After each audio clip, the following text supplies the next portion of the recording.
Bien-aimés dans le Seigneur, nous vous bénissons au nom puissant de Jésus. Soyez bénis, vous qui aimez nos émissions à l'heure du salut. Nous sommes en train de parler de la saison de matérialisation.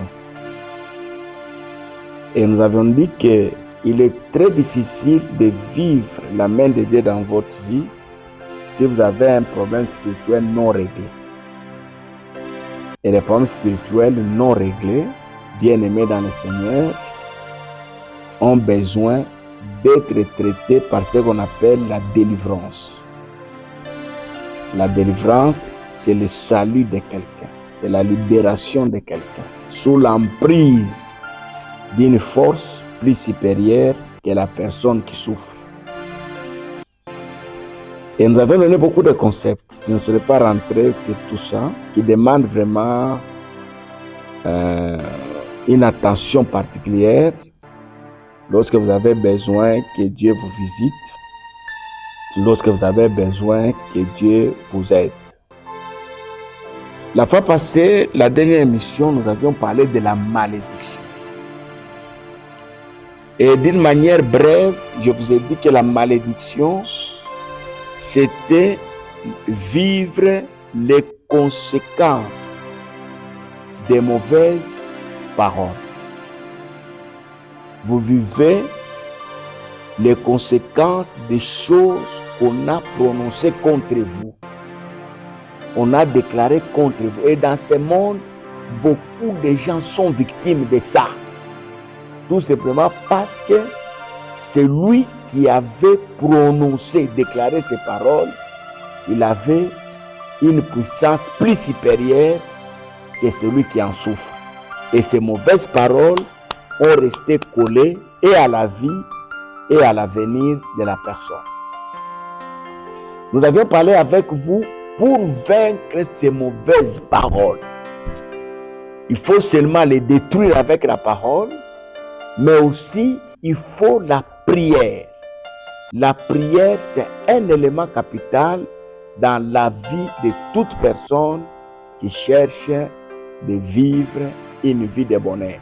Écoutez, nous avons tous lu ces versets, nous tous les méditons. Nous sommes dans le psaume 23. La Bible dit, le bonheur et la grâce t'accompagneront tous les jours de ta vie. Je te pose la question, combien de chrétiens sont accompagnés sur cette terre par la grâce et par le bonheur? Le bonheur est là. Dieu ne se répand pas. Dieu ne peut pas nier ce qu'il a déclaré. Mais le diable s'immisce, il s'introduit pour empêcher les gens à vivre cette grâce et à expérimenter ce bonheur-là. Aujourd'hui, j'aimerais, bien aimé dans le Seigneur, que nous puissions parler de notre concept qui demande la délivrance. Il y a ici des concepts qui demandent que les hommes de Dieu prient pour vous. Il y a des concepts qui demandent que vous-même, vous puissiez faire un effort. Il y a des concepts qui demandent que vous-même là, vous puissiez être engagé dans la vie de la prière afin de rechercher votre délivrance. Ici, nous voulons parler du pessimisme. Nombre chapitre 13, le verset 33. Le pessimisme, c'est voir l'échec partout. Il y a des chrétiens comme ça, vous pouvez même prier pour lui. Il vient vous voir. Papa, j'ai un problème. Quand il venait là, il venait avec force. Vous avez prié pour lui, mais il croit dans sa tête que votre prière n'a rien fait. Nous avons des chrétiens dans nos églises, ils ont la foi quand on prêche. Ils sortent, ils reçoivent la parole de Dieu avec joie. Ils crient même, insistent, répètent. Ils se tiennent debout, ils crient à haute voix, ça c'est ma parole, ça va s'accomplir. Mais quand ils sortent seulement dehors, il commence à penser aux soucis de la vie, les réalités de sa vie. Tout ce qu'il a écouté là, lui-même, il détruit ça. Il vit le négationnisme. le diable a réussi à aider cette personne à voir tout dans le noir. Il confesse même que ça c'est ma maladie. Hein? Ça c'est ma maladie. Quand nous arrivons un mois là, hein, il dit lui-même, moi, le mois de juin, je souffre beaucoup. Hein, il confesse, il dit, moi là que vous voyez, le mois de juin ne peut pas terminer sans que chez nous qu'il puisse avoir un deuil. Et ces gens-là, s'ils ne travaillent pas leur manière de voir les choses, si vous ne les aidez pas dans le domaine de la délivrance, rien ne marchera. Ils sont très nombreux ces gens-là. Et dans le livre de Nombres, chapitre 13, le verset 33, on nous parle des enfants d'Israël qui sont allés explorer un endroit où Israël devait conquérir. Quand ils arrivent là-bas, ils trouvent le fils d'Anak. Maintenant, quand ils viennent donner les rapports, écouter leur langage, nous avons trouvé les enfants d'Anak là-bas, les Anakites. À leurs yeux et à nos yeux, nous étions comme des souterrains. C'est-à-dire, même si Dieu nous accompagne avec ces pensées-là, on ne verra jamais la main de Dieu. Beaucoup de choses n'ont pas marché dans nos vies. Non pas que Dieu ne nous a pas accompagnés, mais nous-mêmes, on n'a pas eu une bonne pensée. On n'a pas eu la pensée de la réussite, on n'a pas eu la pensée du succès. Or, la vie de la foi, c'est une vie qui nous communique le succès, qui nous amène à croire qu'avec Dieu, tout est possible. Il y a un pasteur de la ville ici qui est décédé il y a beaucoup d'années. Je l'ai rencontré vers le soir de sa vie. Il avait beaucoup de problèmes, arrêté, malade, bien aimé dans le Seigneur. Chaque fois quand je visitais ce pasteur-là, là où il était, il me rappelait toujours une chose, il me disait, quel que soit le temps que je traverse, je suis convaincu que mon Dieu ne m'abandonnera pas.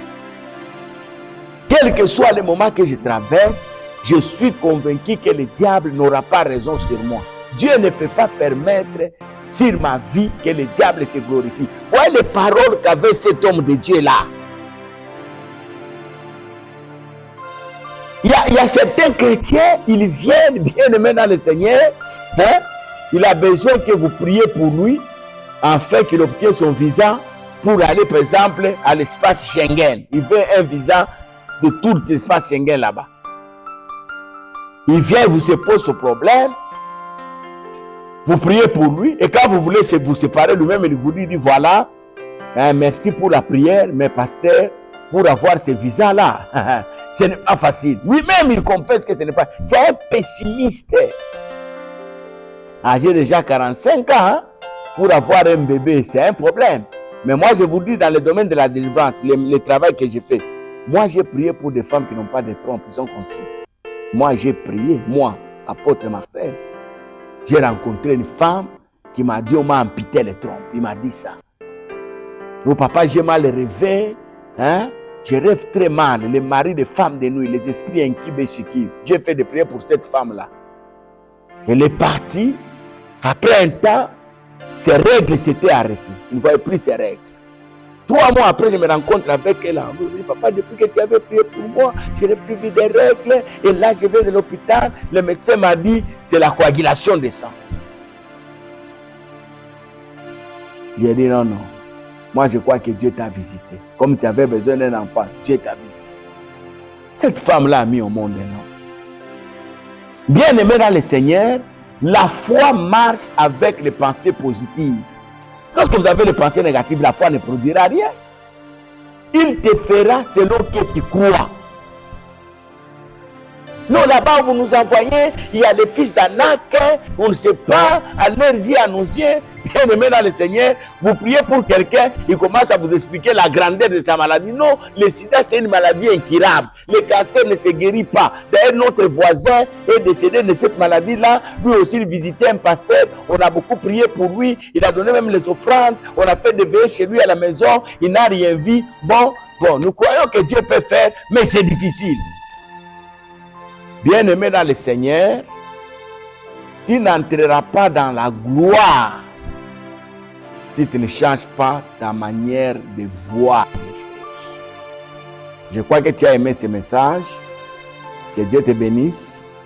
Que Dieu te fasse du bien. Que Dieu te comble de joie et que Dieu te comble. N'oubliez pas d'aimer la vidéo, de la partager. Au nom de Jésus. Amen.